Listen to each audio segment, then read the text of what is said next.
네, 오늘은 하우스 리포트 마태복음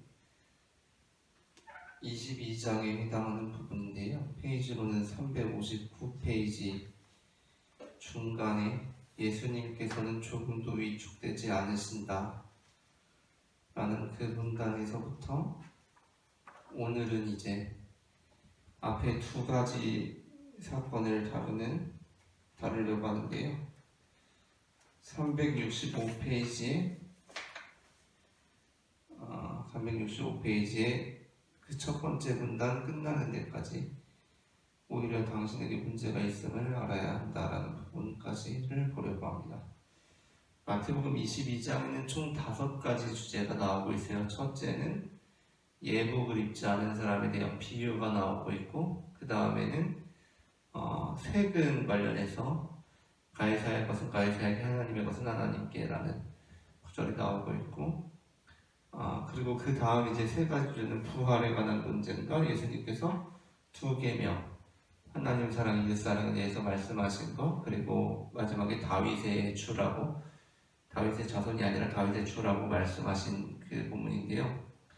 5가지가 사실 굉장히 다 중요한데, 오늘은 이제 그 앞에 2개, 구절로 하면 마태복음 22장 1절부터 22절까지입니다.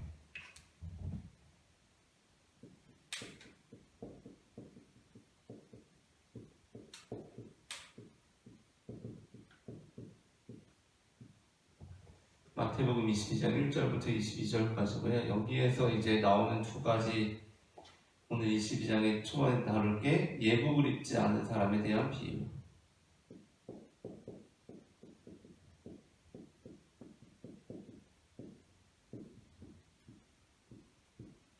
예복을 입지 않은 사람에 대한 비유. 두 번째는 가이사의 것은 가이사에게,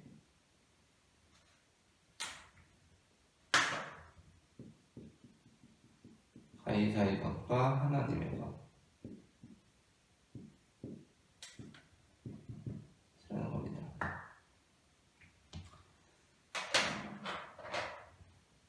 이 두 가지에 대해서 나누려고 하는데요. 일단 하우스의 글을 몇 가지 보고서 시작하려고 합니다. 361페이지에 보면 하우스가 이 첫 번째 나오는 예복을 입지 않은 사람의 비유에 대해서 말하고 있는 것이 있는데요. 361페이지에 중간쯤 보면 하지만 이 비유는 이라고 시작되는 데가 있어요. 읽어보겠습니다. 하지만 이 비유는 또한 거리에서 잔치로 나오는 사람들은 세례를 통해 그들에게 부여된 미덕의 옷을 입어야 한다고 분명히 밝힌다. 하우스가 분명히 밝힌다라고 이야기를 하고 있는데 사실 분명히 밝히고 있지는 않죠. 그렇죠? 하우스는 어떻게 말하냐면 이 잔치에 나온 사람들은 세례를 통해 미덕의 옷,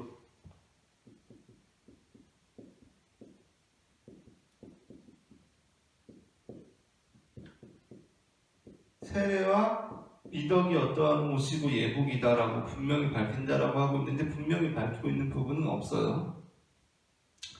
그러나 하우스가 강조하고 있는 것이 이 덕이기 때문에 덕윤리,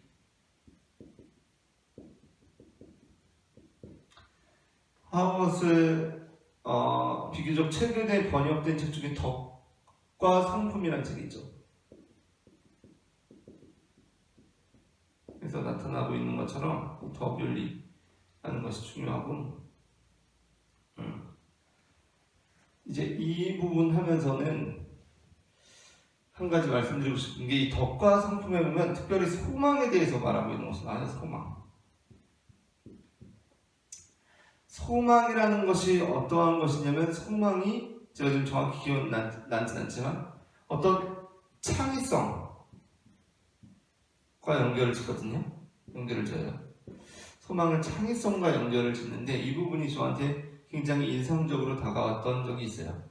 왜냐하면 그래서 소망이 창의성이다라는 것을 통해서 예수님께서 자신의 제자들을 이스라엘 집에 잃어버린 양들에게로 보내시잖아요. 그렇죠? 그 예수님께서 자신의 제자들을 이스라엘 집에 잃어버린 양들에게 보내시면서 하시는 말씀 중에 하나가 뭐냐면 내가 너희를 이리 가운데 보내는 것 같다라고 말씀하세요. 이리. 자, 근데 여러분 생각해보세요. 양을 이리 가운데 보내는 목자는 좋은 목자입니까? 안 좋은 목자입니까? 안 좋은 목자죠. 죽음으로 내모는 건데, 그렇죠? 그런데 예수님께서는 자신의 제자들을 이리 가운데로 보내시거든요. 왜 보내시죠? 이 양이 그냥 양이 아니기 때문입니다. 예수님께서는 그냥 양이 아니라, 이 양이 그냥 양이 아니라 뱀처럼 지혜롭고 비둘기처럼 순결하라라고 말씀하시잖아요. 그 말씀을 하신다는 것은 이 양이 뱀처럼 지혜로울 수 있고 비둘기처럼 순결할 수가 있기 때문이에요. 그렇죠? 아니 될 수도 없는 걸 왜 말하겠어요? 그렇게 될 수 있다고 말씀하세요. 너희가 그렇게 될 수 있다. 너희는 그냥 양이 아니다라고 말씀하세요. 왜죠? 왜 그냥 양이 아니죠? 예수님께서는 이렇게 말씀하세요. 너희 가운데 성령이 있기 때문이다라고 말씀하세요. 너희 가운데 성령이 있기 때문에 나는 너희를 이리 가운데로 보낸다라는 말씀이에요. 나는 너희를 이리 가운데 보낸다. 왜? 너희는 양이긴 하지만 뱀처럼 지혜롭고 비둘기처럼 순결할 수 있고 너희는 너희 안에 성령이 있기 때문에 그것을 너희들이 이겨낼 수 있다고 보시고 예수님께서 보내시는 거거든요. 근데 대부분 그걸 못 보죠. 그냥 양으로 보죠. 그냥 양. 그렇기 때문에 뭐가 없어요? 그렇기 때문에 이리에 선택하면 죽음밖에 없는 거예요. 그냥 소망이 없는 거죠. 소망이 없는 겁니다. 그러나 이걸 보게 될 때, 이들 안에 있는 성령을 보게 될 때 이거는 죽음으로 내모는 길이 아니에요. 왜? 이들은 충분히 잘할 수 있기 때문에. 여기에서 소망과 창의성이 이제 결부되는데요. 왜냐하면 예수님께서 특별히 이스라엘 집에 잃어버린 양을 말씀하시면서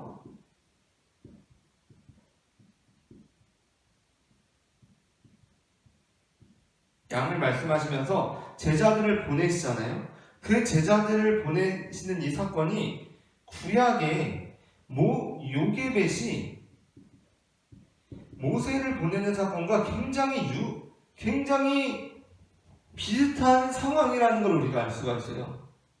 요게벳이 뭐냐면, 요게벳은 그 당시에 이제 애굽으로부터 굉장히 핍박을 받으니까 이스라엘이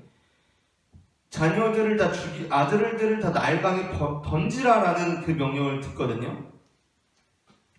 그 명령을 들었을 때 어떻게 되죠? 소망이 없죠. 대부분 소망이 없습니다. 아들을 낳거든 그 아들을 나일강에 던지라는 말을 들으면 다 소망이 없어요. 그냥 그 순간부터는 절망인 거예요. 그러나 요게벳은 뭐냐면 소망을 가지고 있었던 사람이에요. 그래서 요게벳은 무엇을 보죠? 요게벳은 모세가 잘생겼다라고 본다는 거예요.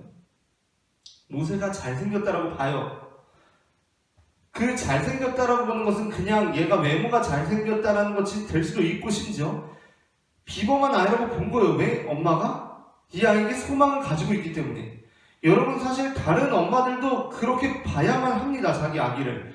그냥 죽여서는 안 돼. 얘는 나일강에 던지면 안 되라고 봐야만 해요. 근데 못 봐요. 왜? 소망이 없기 때문에. 나일강에 던지라고 하는 순간부터 소망이 없는 거예요. 그래서 그냥 나일강에 던져요. 그러나 요게벳은 소망이 있는 사람이었기 때문에 예수님의 시선으로 예수님께서 제자들을 바라보시면서 이들을 그냥 양이 아니라 성령을 지니고 있기 때문에 뱀처럼 지혜롭고 비둘기처럼 순결할 수 있다라고 보셨던 것처럼 요게벳은 모세에게서 소망을 통해서 그걸 본 거예요. 그래서 요게벳이 어떻게 하죠? 여기서 창의성이라는 개념이 굉장히 중요해요. 여기서 요게벳이 창의성을 발휘하는데 모세를 나일강에 던지죠. 그게 창의성입니다. 요게벳이 모세를 나일강에 던져요. 근데 어떻게 던지죠? 상자에 잘 싸서 던진단 말이에요. 그게 굉장히 중요한 부분이에요. 그래서 이 덕과 성품이라는 책에서 하우어스가 말하는 이 소망과 창의성을 연결짓는 부분, 이것이 어떻게 제가 이스라엘 집에 잃어버린 양이라는 설교를 준비할 때 영향을 끼쳤는지를 이렇게 말씀을 드리고, 근데 이것과 별개로 이제 하우어스가 여기서 갑자기 예복을 세례, 미덕 이런 거라고 말해요. 그러나 하우어스는 이제 분명하게 밝힌다라고 하고 있지만 분명히 밝혀지는 부분은 본문상에 없다는 거, 그거고 이어서 읽겠습니다. 그냥 처음부터 다시 읽을게요. 하지만 이 비유는 또한 거리에서 잔치로 나오는 사람들은 세례를 통해 그들에게 부여된 미덕의 옷을 입어야만 한다고 분명히 밝힌다. 만일 교회가 환대할 수 있는 백성이 될 수 있으려면 그것은 또한 거룩한 공동체가 되어야만 한다. 공동체도 나오죠. 하우어스에게는 공동체도 굉장히 중요합니다. 그러니까 하우어스가 가지고 있는 입장은 뭐냐면 이 공동체라는 것, 교회라는 것, 이것이 굉장히 중요하거든요. 그러니까 우리가 구원받은 개인이 된다라는 건 어떠한 의미냐면 이 공동체에 참여하는 걸 의미해요. 우리가 하나님의 나그네 된 백성에서도 보았던 것처럼 하우어스에게 구원이라는 것은 개인에게 나타나는 어떤 구원이라는 것은 상당히 애매한 겁니다. 구원이라는 것은 어떤 달리는 기차예요. 구원은 기차예요. 여기에 타는 게 구원이에요. 이건 이미 가고 있고. 그러니까 합류라는 개념이 중요하거든요. 합류하는 거야. 합류. 이 구원의 공동체에 우리가 합류하는 거지. 어떤 나 개인이 무슨 어떤 체험을 해가지고 그게 어떤 구원이다라는 게 그거는 이제 굉장히 그렇게 말하기는 어려운 거죠. 그래서 하우어스도 그렇고 후기 자유주의적인 입장에서 중요한 건 뭐냐면 개인이 어떤 경험을 통해서 어떤 종교랄까요? 어떤 종교, 어떤 교회 공동체가 이루어진다는 것과는 전혀 다른 거예요. 그러니까 우리가 보통 기독교는 어떻게 나타났을까? 제자들이 어떤 구원을 경험하고 그 구원에서 종교라는 것이 나타나지 않았을까라고 생각을 하잖아요. 그렇죠? 이러한 구조를 가지고 있는데 이게 아니라 오히려 공동체 안에서 개인은 형성된다는 겁니다. 개인. 공동체 안에서 형성되는 거예요. 형성. 그렇기 때문에 우리는 공동체의 참여함을 통해서 개인의 경험들이 형성된다라는 거죠. 그래서 공동체가 굉장히 그만큼 중요하고 공동체가 오히려 중심이 되는 거죠. 그래서 이제 공동체에 대해서도 말하고 있고 공동체가 되어야만 한다. 예수님께서는 그분의 나라에 부름받은 사람들이 열매를 맺기를 기대하신다. 그분께서는 그분의 나라에 부름받은 사람들이 어떤 모습으로 나타날지에 대해 팔복에서 분명하게 말씀하셨다. 가난하고 따돌림 당하는 자들이 그 나라에 관한 예수님의 선언에 반응하는 데 좋은 위치에 있게 될지 모르지만 예수님께서는 가난하고 따돌림 당하는 자들이 죽임당할 어린 양에게 합당한 삶을 살기를 바라신다. 그래서 이제 합당한 삶도 나옵니다.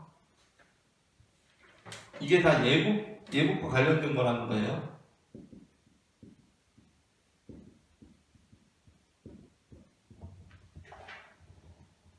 오직 그런 식으로 형성된 백성들이 황제들 곧 항상 우리의 후원자로 우리를 지배한다고 주장하는 자들에게 저항할 수 있을 것이다. 라고 이렇게 말하고 있습니다. 여기에서 이제 예복에 대해서 공동체라고 말하기도 하고 세례라고 말하기도 하고 미덕, 덕이라고 성품이라고 말하기도 하고 합당한 삶이라고 말하기도 하는데 이 예복에 관해서는 수많은 신학적인 견해들이 있습니다. 왜냐하면 본문에서 명확하게 말씀하고 있지 않기 때문에 우리가 마태복음 13장에서 예수님께서 비유를 말씀하실 때 그때는 비유를 해설해 주시거든요. 근데 그 해설조차도 그게 가려져 있다는 걸 우리는 알아야 돼요. 왜 그러냐면 예수님께서 마태복음에서 말씀하실 때는 귀 있는 자들은 들으라라고 말씀하시거든요. 그러면서 구약의 본문을 예언하시는데 다른 복음서들에 보면 내가 비유로 말하는 이 이유, 비유로 말씀하는 이유는 너희가 잘 알아듣게 하기 위함이라고 말씀하세요. 다른 복음서들에서는 예수님께서 비유로 말씀하시는 이유가 잘 알아듣게 하기 위해서 말씀하시는 거예요. 그럴 때 있잖아요. 그렇죠?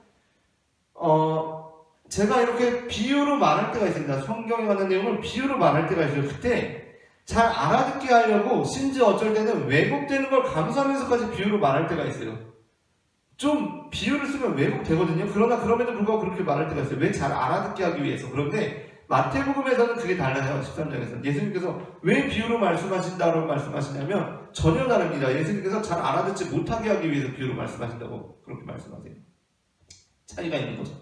다른 복음서들에는 내가 너희를 잘 알아듣게 하기 위해서 복음 비유로 말한다라고 말씀하시는데 예수님께서 마태복음에서는 잘 알아듣지 못하게 하기 위해서 비유로 말씀하신대요. 그게 무슨 소리죠? 예를 들자면 이런 거예요. 우리나라가 옛날에 뭐 일제 치하에 막 받고 그랬잖아요. 지배받고 그랬잖아요. 그러면 사람들의 민족의식을 고취시키기 위해서 시를 쓴단 말이에요. 시를. 근데 그 시에서 막 그렇게 쓰면 안 되겠죠. 그렇죠? 단도직입적으로 막 직접적으로 쓰면 안 된단 말이에요. 민족의식을 고취시키기 위해서 일본에 대한 저항을 막 직접적으로 말하면 안 돼요. 그래서 어떻게 하죠? 비유와 상징들을 쓰잖아요. 시적인 용어로 쓰잖아요. 그러면 잘 알아듣지 못하지만 알만한 사람들은 알겠죠. 그러니까 그건 오히려 어디에 포커스가 있을까요? 알아듣지 못하게 하는데 포커스가 있는 거예요. 한편으로는. 그렇죠? 그렇잖아요. 그 말씀을 하세요. 예수님께서. 그래서 마태복음 13장에 나오는 비유에서 예수님께서 비유를 풀어주시지만 그 역시도 우리는 그 안에 감추어진 무언가가 있다라는 걸 우리는 읽어낼 수 있는 눈을 가지고 읽어야 된다는 겁니다.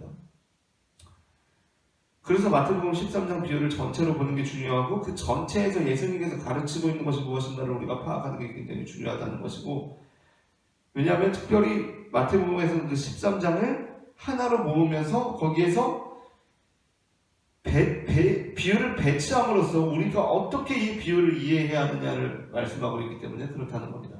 그리고 자, 그런데 여기에는 그러니까 해설이 없어요. 이 비유에는 예복을 입지 않은 사람에는 해설이 없습니다. 13장에 뭐 4가지 땅에 떨어진 씨비유나 가라지 비유 이런 것처럼 해설이 없어요. 그렇다 보니까 견해가 다양해요. 예복이 뭔가, 예복이 공동체 세례 믿어 합당한 삶이라고 하고서 말하고 있는데, 예복이 쉽게는 뭐 믿음이라고 말할 수도 있겠죠. 믿음이 없이 그냥 교회 다니고 신앙생활만 한 사람이 있어요. 이 사람이 나중에 하나님 앞에 서게 되었을 때 너는 오게 났어. 잔치자리에. 어떻게? 신앙생활하면서 교회 다니면서 오게 났어. 근데 딱 보니까 믿음이 없네. 그래서 넌 탈락이라고 말씀하시는 겁니다. 예수님께서. 이런 견해가 있고, 또 반대로는 또 쉽게 뭐 행함이 있겠죠. 행함. 어떤 실천. 하우머스가 말하는 삶하고 비슷한 겁니다. 믿음이 있어. 얘가 보니까 믿음이 있는데, 믿음이 있어서 천국에 왔는데 보니까 믿음만 좋았지 나가서 사는 건 막 전혀 세상 사람들과 구분 없이 아주 방탕한 삶을 살았어. 그럼 넌 탈락. 이렇게 말하는 겁니다. 수많은 견해가 있을 수 있겠죠. 수많은 견해가 있어요. 그런데 저 같은 경우는 이 예복을 입지 않는 사람에서 가장 중요한 포커스가 어디에 있다고 봤냐면 두려움에 있다고 봤어요. 두려움. 자, 이상하죠? 왜 두려움일까? 저는 제 설교를 들어보신 분들은 아시겠지만 저는 하나님이 사랑의 하나님이라고 믿어요. 사랑. 은혜. 하나님은 사랑의 하나님이고 심판의 하나님은 사랑의 하나님이시고 은혜의 하나님이시며, 그 심판이라는 거, 멸망이라는 거, 이런 거는 다 이 조명 아래서 비추어져야 된다는 겁니다. 이 조명 아래서. 이게 핵심이라는 거예요. 하나님의 사랑, 은혜. 이게 이제 기독교의 핵심이죠. 저뿐만 아니라 기독교의 핵심이에요. 그런데 심판과 멸망을 어떻게 이 안에서 조명해내느냐가 관건인데, 그게 이제 과제죠. 그걸 이제 해내는 게 이제 작업이라고 할 수 있는데, 그래서 사실 두려움 같은 건 부차적인 감정이란 말이에요. 그러나 두려움은 굉장히 중요한 감정이기도 해요. 왜 그러냐면 이 예복을 입지 않은 사람의 비유가 중요하기 때문입니다. 지금 갑자기 생각하니까 제가 기억이 나지 않는데, 루돌프 오토라는 학자가 있어요. 이 사람 종교학자인데, 이 사람이 성스러움의 의미라는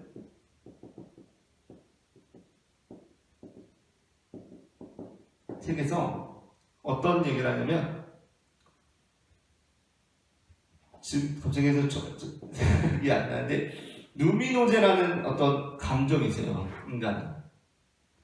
인간이 어떤 신령한 종교적인 체험을 한단 말이에요. 종교적인 체험을 한다는 거, 이걸 어떠한 감정이라고 표현할 수 있을까? 종교적인 체험을 하는 게 뭐죠? 기쁨? 기쁜 건가? 어떤 평안? 마음의 평안이 임하는 거? 어떤 막 안정감? 이런 걸까? 루돌프 오토라는 학자는 여기에서 이렇게 말합니다.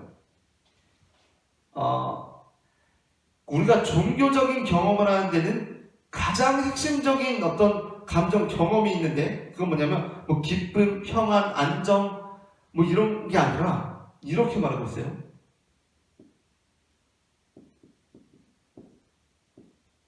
매혹, 어떤 끌림, 이 끌림이 있는 거예요. 매혹되는 거예요.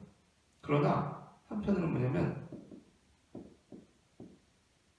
두려움이 있는 겁니다. 두려움. 자, 이게 중요해요. 두려움.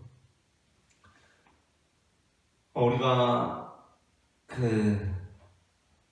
근래 내가 너희와 항상 함께하리라는 그 설교에서도 어떤 얘기를 했었냐면 야곱이 하나님이 함께하는 것을 경험하고는 하나님이 함께 계신 줄 몰랐어. 근데 하나님이 함께 하신다는 걸 경험하고는 두렵도다라고 고백하거든요. 두려움이에요. 두려움. 근데 이건 단순한 두려움이 아니에요. 뭐냐면 무서운 게 아니에요. 하나님이 나와 함께 하시지 않아서 느끼는 두려움이 아니죠. 하나님이 나랑 함께 하지 않아서 느끼는 두려움이 아니에요. 뭐 때문에 느끼는 거예요? 하나님이 나와 함께 하셔서 느끼는 두려움이거든요. 이걸 그냥 경외감이라고 하고 싶어요. 경외감. 그래서 이 두 개를 좀 구분해서 쓰려고 저는 하는데 경외감. 하나님에 대한 경외감. 이 경외감입니다. 경외감. 이 1번에서 예복이라는 건 경외예요. 경외. 하나님에 대한 경외감을 가지고 있느냐. 여러분, 우리가 하나님은 사랑의 하나님이다라고 그렇게 이야기를 하잖아요. 사랑의 하나님을 우리가 대할 때 어떻게 되기 쉬울까요? 사랑의 하나님을 대할 때 하나님을 막대하기가 쉬워요. 그렇잖아요. 우리가 사실 그러면 안 된다는 걸 누구보다도 잘 알아요. 군대 가면 그걸 경험하는데 나한테 잘해주는 선임한테 더 잘해야 돼. 사실은. 그죠? 나한테 사랑으로 대해줘. 그럼 사실 그 선임한테 더 잘해야 되거든요. 그게 인지상정인지 맞는 일이지. 그걸 알아요. 근데 어떻게 돼요? 시간이 지날수록 잘해주는 선임한테 아무래도 편하게 막대하게 된다니까요. 덜 챙기게 돼요. 나한테 막 무섭게 하는 사람은 더 챙기고 막 그 사람한테 막 착각착각 하는데 나한테 사랑으로 대하는 사람한테는 그 사람이 심지어 내가 그렇게 무서워하는 것보다 더 선임인데도 막 편하게 하게 된다니까요. 그게 이제 문제예요. 예수님께서 여기서 말씀하시는 건 무엇인가? 하나님은 사랑의 하나님이신데 어떠한 분이시다? 우리가 두려움을 가져야 되는 존재다라고 말씀하세요. 그리고 바로 하나님을 사랑한다는 것은 그 두려움을 갖는 것이다라고 예수님께서 말씀하신다는 거예요. 바울 서신에서도 바울이 유명한 고린도전서 13장에서 유명한 사랑장에서 이렇게 말하죠. 사랑은 오래 참고 사랑은 온유함을 축하한다. 뭐예요? 사랑은 무례히 행하지 아니하고요. 사랑은 무례히 행하지 않는다는 거예요. 우리가 하나님을 사랑한다고 할 때 그 사랑은 무례히 행하지 않는 거예요. 하나님께. 이게 어디에서 나타나는가? 이제 이 비유를 그냥 이 비유를 읽고 이 사실 하나를 인식하면 이거는 딱 감이 옵니다. 여기서 이제 재밌는 거 하나는 예수님께서는 여기서 이제 예수님께서 재밌는 게 뭐냐면 청함받은 자는 많되 택함을 입은 자는 적으니라라고 그렇게 말씀하시는데 사실 택함을 입은 자들이 많죠. 왜죠? 그리고 예복을 입지 않은 사람 딱 한 사람이기 때문이에요. 택함으로부터 배제된 자는 딱 한 사람이라고요. 근데 어쨌든 이 사람이 예복을 입지 않았다는 게 왜 문제가 되는가? 그걸 이제 살펴보려고 하는데 여러분 일단 우리가 이 당시에 예복 문화에 대해서 알아야 됩니다. 이 당시에는 이제 잔치에 초대를 하잖아요. 그러면 잔치를 주관하는 사람이 예복을 보내요. 그 사람한테. 우리가 이제 이 예복 비유에서 흔히 오해하는 게 뭐냐면 아니 예복을 좀 안 입을 수도 있지라는 거거든요. 아니 예복 하나 안 입은 거 가지고 되게 뭐라 그러네라는 거거든요. 그렇죠? 우리는 이제 이 사람한테 이제 감정이 입된단 말이에요. 아니 예복 좀 안 입을 수도 있지 뭘 그거 가지고 그렇게 그러냐 라고 생각한단 말이에요. 그런데 이 상황을 이해해야 돼요. 예복을 주인이 보내요. 그 사람한테. 이게 이제 이 안에 당연하게 상정되어 있는 거예요. 잔치를 했으면 이 주인이 분명 보낸 거예요. 이 사람한테. 그냥 초대를 한 게 아니라 예복을 보냈다고요. 그게 아니라면 이 잔치 자리에 예복이 마련이 돼 있어요. 들어오는데 이미. 들어오는 곳에 예복을 입고 그냥 들어가는 거라 거기서 예복을 받아서. 졸업식 날 가면 이제 졸업식 가운들 학교에서 준비해 놓잖아요. 그런 것처럼 졸업식 갔으면 그 가운 입고 들어가야지. 내가 졸업생이면 당연히. 그 졸업 가운을 안 입고 들어오면 뭐 졸업식에 참여를 하겠다는 거야 안 하겠다는 거 이상하잖아요. 그죠? 학교에서 졸업식 가운을 마련해 줬으면 졸업생은 와서 그 졸업식 가운을 입고 들어가는 거예요. 근데 그걸 안 입고 들어가는 건데 진짜 뭐 하겠다는 거예요. 예복을 보냈다고, 있다고. 근데 이 사람 안 입고 들어왔어요, 그냥. 왜 안 입고 들어왔죠, 대체? 이 상황이 이해가 돼야 돼요. 자, 여러분 생각해 보세요. 여러분이 결혼식을 준비했어요. 그래서 이제 시댁이나 이제 거기 결혼하는 집안에 예단을 해주잖아요. 옷을 해드렸어요. 한복을 어르신들한테 직접 옷을 해드렸어요. 신경 써서 했을 거 아니에요? 했으면 어떻게 해야 돼요? 당연히 그 집안에서는 결혼식 날 자기가 입고 싶은 다른 옷들은 안 입고, 심지어 더 좋은 옷이 있어, 나한테는 드레스가 있고 더 좋은 한복이 있어. 근데 그거 안 입어야죠. 왜? 저쪽 집안에서 이 옷을 해줬어. 그러면 그 옷을 그냥 입는 거예요. 그거는 그날 결혼식 날 입고 가야 되는 거예요. 나한테 더 좋은 옷이 있어도 그 옷을 입고 가는 거라고요. 왜? 그 잔치를 준비하는 사람이 해줬기 때문에 그걸 입고 가는 거예요. 그냥 그걸 안 입고 가는 건 대체 무슨 얘기죠? 상대편 집에서 옷을 해줬어. 근데 그걸 안 입고 갔어. 무슨 얘기예요? 무시하는 얘기입니다. 무시. 이거예요, 바로. 이 예복을 입지 않는 사람이 한 게 있어요, 뭐예요? 무시를 했어요, 무시. 아니, 예복을 안 입고 왔네? 그래서 이 본문이 어때요? 다 예복을 입고 옵니다, 다. 뭐예요? 당연한 거, 예복을 입고 오는 건 당연한 거라고요. 우리는 아니 예복 좀 안 입을 수 있지, 그거 가지고 막 내쫓고 막 너무 심한 거 아닌가라고 생각할 수 있지만, 예복을 입는 건 당연한 거라. 그만큼 심지어 반드시 해야 돼. 그쪽에서 예복을 해줬으면 이건 입고 가는 게 맞잖아요, 결혼식 날. 근데 아니면 무시했어. 그냥. 심지어 주님 물어봐, 아니 당신 왜 안 입고 왔어요? 라고 물어봐면 사정이 있을 거 아니에요. 적어도 뭐 여차저차 부득이 해명을 받아야 되는 일이잖아요. 그래서 물어봐, 아니 왜 안 입고 왔냐고. 그러면 여차저차 사정을 얘기해야 되죠. 근데 그냥 안 입고 온 거야, 그냥. 여러분 그런 집안하고 결혼할 수 있겠어요? 네? 그런 시대 장인 장모하고 살 수 있겠어요? 그건 못 사는 거예요.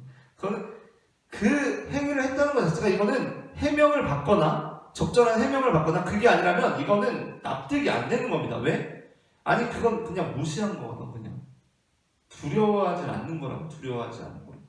예수님께서 이 부분을 통해서 말씀하시는 것은 무엇이냐면, 하나님은 사랑의 하나님이시고 은혜의 하나님이세요. 우리는 그분을 사랑과 은혜로 믿고 우리 또한 사랑의 관계를 가져요. 그런데 그것은 무엇이냐면, 하나님께서 우리에게 무례히 행하지 않는 것처럼 우리 또한 하나님께 어떻게 행하는 거예요?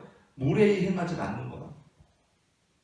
하나님께 무례히 행하지 않는 거야. 그래서 믿음도 중요하고 행함도 중요하고 공동체 세례 리더 합당한 상, 그런 것들이 다 될 수 있지만, 저 같은 경우는 여기서 제일 중요한 포커스는 두려움과 무시다. 우리는 하나님을 두려워해야 된다. 경외해야 한다. 무시하지 말아야 한다. 라는 겁니다. 이게 이제 예복을 입지 않는 사람에서 이제 볼 수 있는 점이고, 다음으로는 이제 세금인데, 이 세금에 대한 거는 가이사의 것, 하나님의 것, 우리 이거 얼마 전에도 성전세 관련해서 잠깐 언급했던 바 있는데, 여기에서 이제 예수님께서는 굉장히 유명한 말씀을 하셨어요. 가이사의 것은 가이사에게, 하나님의 것은 하나님에게. 이제 몇 구절을 읽어보겠습니다. 363페이지의 마지막 문단. 예수님께서는 세금을 내기 위해 주조된 동전을 자신에게 보여달라고 요구하신다. 그분께는 그런 동전이 없다. 그분께서는 동전을 들고 다니지 않으셨을 가능성이 크다. 왜냐하면 그 동전에는 가이사의 이미지가 있기 때문이다. 예수님의 질문은 동전을 지니고 있는 자들에게 10계명의 두 번째 계명을 상기시키기 위한 것이다. 너를 위하여 새긴 우상을 만들지 말고, 또 위로 하늘에 있는 것이나 아래로 땅에 있는 것이나 땅 아래 물속에 있는 것에 어떤 형상도 만들지 말며 그것들에게 절하지 말며 그것들을 섬기지 말라. 하나님의 것은 황제가 아닌 하나님께 드려야 한다는 예수님의 대답은 동전을 생산한 자들에게 동전을 소유하는 것이 그들을 우상 숭배자로 만든다는 점을 상기시키는 것이다. 다음 이제 364페이지 첫 문단에, 바리새인들에 대한 대답에서 예수님께서는 우리가 나누어진 충성심을 가지고 사는 것을 배워야 한다고 권고하시는 것이 아니다. 오히려 그분께서는 우상을 숭배하는 동전들을 모두 그것들이 속해 있는 가이사에게 돌려보내라고 말씀하시는 것이다. 이게 굉장히 중요한 통찰입니다. 자, 굉장히 중요한 부분이에요.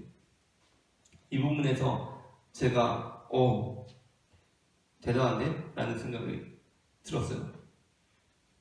이 책을 처음 읽으면서도 그랬었던 것 같은데 이게 굉장히 중요한 통찰인데 뭐냐면 자, 우리가 보통 가이사의 것, 가이사에게 하나님의 것, 하나님에게 하면은 가이사의 것은 가이사에게 드리고 어떤 분리된 걸 생각한단 말이에요. 하나님의 것, 하나님께 드리는 분리된 충성심으로 살아가는 걸 의미한다고 생각해. 우리는 세상에서는 세상의 권력에 충성하고 또 우리 신앙 안에서는 하나님께 충성하고 이런 구조로 생각한단 말이에요. 근데 이게 아니라는 거예요. 하우스는. 지금 예수님께서는 분리된 충성을 말씀하고 있는 게 아니에요. 그렇게 말씀하셨다면 이 함정에 빠진 거예요. 예수님께서는 제3의 대답을 하신다는 게 중요합니다. 제3의 대답을 하세요. 어떤 대답이죠? 가이사의 것은 하나님께, 가이사의 것은 가이사에게, 하나님의 것은 하나님께라는 것이 왜 제3의 대답이에요? 지금 예수님께서는 가이사의 것을 모두 가이사에게 주라고 말씀하고 계시기 때문이에요. 자, 세례에 대해서 세금에 대해서 물어봤단 말이에요. 세금이라는 건 뭡니까? 세금이라는 건 뭐예요? 내 소득을 다 주는 게 세금입니까? 내 소득을 다 내는 게 세금이에요? 그게 아니잖아요. 세금은 뭐냐면 일부를 내는 거예요. 일부. 이들이 질문한 건 일부예요. 일부를 물었어요. 근데 예수님께서는 가이사의 것은 가이사에게 주라고 말씀하세요. 이 얘기는 뭐예요? 모두 주라는 거예요. 모두 주라는 겁니다. 가이사의 것을 가이사에게. 그런데 예수님께서는 더 중요한 말씀을 하세요. 그 다음에 하나님의 것은 하나님께 바치라라는 겁니다. 이 부분이 굉장히 중요해요. 365페이지에 아까 여기 격언 같은 얘기를 해서 하나만 읽고 설명하겠습니다. 첫 번째 문단, 많은 사람들에게가 끝나는 마지막 문장에 보면 적어도 당신이 예수님의 제자라면 당신에게 문제가 없을 때 오히려 당신에게 문제가 있음을 알아야 한다라는 격언 같은 말에 우리에게 문제가 있을 때 상당히 위안이 되는 말일 것 같아서 적어도 당신이 예수님의 제자라면 당신에게 문제가 없을 때 오히려 당신에게 문제가 있음을 알아야 한다는 겁니다. 우리에게 문제가 있는 게 정상이라는 거죠. 자, 그런데 이제 이 부분 생각해 볼게요. 가이사의 것을 모두 가이사에게 주래. 예수님께서는 일부가 아니에요. 세금 내라는 말씀이 아니라니까요. 가이사의 것을 일부 내는 게 세금이죠. 일부. 근데 예수님께서는 가이사의 것은 가이사에게 주래. 그 얘기는 뭐예요? 형상이 그려져 있는 건 다 가이사에게 주라는 거예요. 여러분, 이 얘기를 잘 생각해 봐야 됩니다. 우리가. 예수님의 이 포커스가 다른 데 있기 때문이에요. 지금 정확히 함정에 빠뜨리려는 질문이 찾아왔고 예수님께서는 그들이 예상하고 있던 어떤 질문을 해도 다 함정에 빠지는 거예요. 그래서 예수님께서는 제3의 대답을 하시는 겁니다. 그러니까 포커스가 달라져야 돼요. 예수님의 입장에서는 이걸 이해하셔야 돼요. 저들이 원하는 어떠한 대답을 해도 함정에 빠지는 상황이기 때문에 예수님께서는 제3의 답을 하시면서도 우리에게 놀라운 지혜를 주는 말씀을 하시고 계신 거예요. 자, 세금에 대해서 물었어요. 일부 내는 거에 대해서 물었어요. 예수님께서는 가이사의 것을 가이사에게 주래요. 그것은 무엇이냐면 하우어스가 말하는 대로 모두가 정확합니다. 모두 주라는 거예요. 자, 이 얘기를 들었을 때 어떤 마음이 드세요? 여러분이 만약에 저한테 여러분 세금 내는 게 옳은가요? 라고 물어봤는데 제가 세금이 아니라 가지고 있는 돈을 다 내십시오 라고 얘기했다고 생각해보세요. 여러분이 가지고 있는 재산을 다 환원하십시오 라고 말했다고 생각해보세요. 어떤 기분이 드시겠어요? 너무 당황스럽지 않겠어요? 왜 당황스러울까요? 내가 가지고 있는 모든 것을 다 환원하면 저는 뭐가 됩니까? 라는 질문이죠. 자, 내가 가지고 있는 것, 이 돈, 가인사의 것을 다 가인사에게 주라고 하니까 당황돼. 왜 당황되죠? 그럼 나는 뭐가 됩니까? 라는 질문이 나오기 때문이에요. 그럼 난 뭐가 됩니까? 라는 질문이에요. 그때 예수님께서 하시는 말씀이 이거죠. 가인사의 것은 가인사에게, 하나님의 것은 하나님께 바치라 라는 겁니다. 자, 이게 중요해요. 생각해보세요. 예수님께서는 가해자의 것을 가해자에게 바쳤을 때 우리에게 남아있는 게 있다고 보셨어요. 뭐죠? 하나님의 것이 남아있다고 보셨어요. 하나님의 것. 이 시각이 중요하다는 겁니다. 자, 지금 세금에 집착하고 있어요. 세금, 돈을 다 내라니까 당황돼. 왜? 돈 다 내면 난 뭐가 돼요? 라고 질문하기 때문에. 근데 예수님께서는 이렇게 말씀하고 계세요. 돈을 다 내고 하나님의 것은 하나님께 드리라 라는 말씀입니다. 그렇다고 한다면 우리가 가지고 있는 이 돈을 다 세상에 주고 나서도 우리는 어떠한 존재라는 거예요? 하나님의 것이라는 거예요. 하나님의 것. 자, 지금 이 예수님의 말씀이 이게 놀라운 겁니다. 그래서 우리는 어떻게 생각하냐면 내가 가지고 있는 가해자의 것을 다 내고 나면 나는 아무것도 아닌 것 같아. 왜? 돈 한 푼도 없이 나는 이게 뭐야? 라는 질문이 나오는데 예수님께서는 이렇게 말씀하세요. 그걸 다 드리고 하나님의 것을 하나님께 드리라라고 명령을 하신다는 건 뭐예요? 내가 지금 하나님의 것이라는 말씀이에요. 그 말씀입니다. 예수님의 말씀은. 예수님께서는 지금 이게 함정에 빠뜨리려고 올무에 걸려고 한 질문이었고 거기서 예상되는 어떠한 답변을 하더라도 함정에 빠지는 상황이에요. 그래서 일부러 포커스를 다른 대답을 하셔야 돼요. 그러면서도 그냥 아무 말이나 할 수는 없잖아요. 그렇죠? 예수님께서는 거기에서 놀라운 통찰을 발휘하셔서 우리에게 가르침을 주고 계신데 그게 바로 이 가르침이에요. 세금을 내라 안 내라 뭐 분리된 충성 이런 게 아니라는 겁니다. 일단 첫 번째 통찰은 뭐예요? 가해자의 것을 가해자에게 주라는 건 세금을 내라는 게 아니라 세금은 일부만 내는 건데 다 주라는 겁니다. 다. 가해자의 것 다 줘버려. 그 네 주머니에 있는 가해자의 형상에 새겨져 있는 거 다 줘버려. 당황돼. 왜? 그럼 넌 뭐가 되지? 그때 예수님께서는 이렇게 말씀하시는 거예요. 그리고 하나님의 것은 하나님께 드려라. 그때 우리는 이 통찰을 갖게 돼요. 내가 가지고 있는 이 모든 가해자의 것이 나로부터 없어지더라도 나는 어떤 존재예요? 하나님의 것이에요. 하나님의 것입니다. 그 말씀을 예수님께서는 하신다는 것을 말씀드리고 오늘은 여기까지 하도록 하겠습니다. 감사합니다.